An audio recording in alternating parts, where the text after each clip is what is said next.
বাংলা সাহিত্যের কিংবদন্তি লেখক হুমায়ুন আহমেদের গল্প উপন্যাস নিয়ে অনেক নাটক সিনেমা নির্মিত হয়েছে। এগুলোর বেশিরভাগ পরিচালনা করে গেছেন তিনি নিজেই। এবার তার দারুণ জনপ্রিয় উপন্যাস কিছুক্ষণ নিয়ে তৈরি হচ্ছে পূর্ণদৈর্ঘ্য চলচ্চিত্র, যেখানে একসঙ্গে কাজ করতে যাচ্ছেন দেশের নন্দিত দুই অভিনেতা মোশাররফ করিম ও চঞ্চল চৌধুরী। জানা যায় এই চমকটি নিয়ে আসছেন তরুণ ও প্রতিভাবান পরিচালক তানিম নূর। এর আগে ওয়েবো টেলিভিশনে গল্প বলার অভিনব ধারা তৈরি করে প্রশংসা কুড়িয়েছেন তিনি। সেই সঙ্গে উৎসব সিনেমা দিয়ে বড় পর্দায় পা রেখেই পেয়েছেন প্রশংসা ও ব্যবসায়িক সাফল্য। আশা করা যাচ্ছে নিজের দ্বিতীয় ছবিতেও বাজিমাত করবেন তিনি।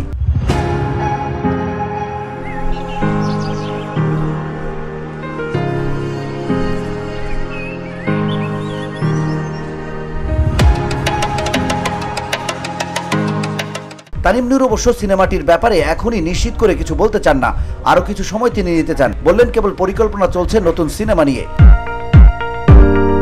উৎসব সিনেমার মতোই কিছুক্ষণেও তারকাদের মেলা বসাবেন তানিম নূর। এতে মোশাররফ ও চঞ্চল ছাড়াও দেখা যাবে সাবিলা নূর, শরীফুল রাজ সহ একঝাঁক তারকাকে। ছবিতে চিত্রা চরিত্রে সাবিলাকে দেখা যাবে বলে জানা গেছে। VOD Bangla news desk.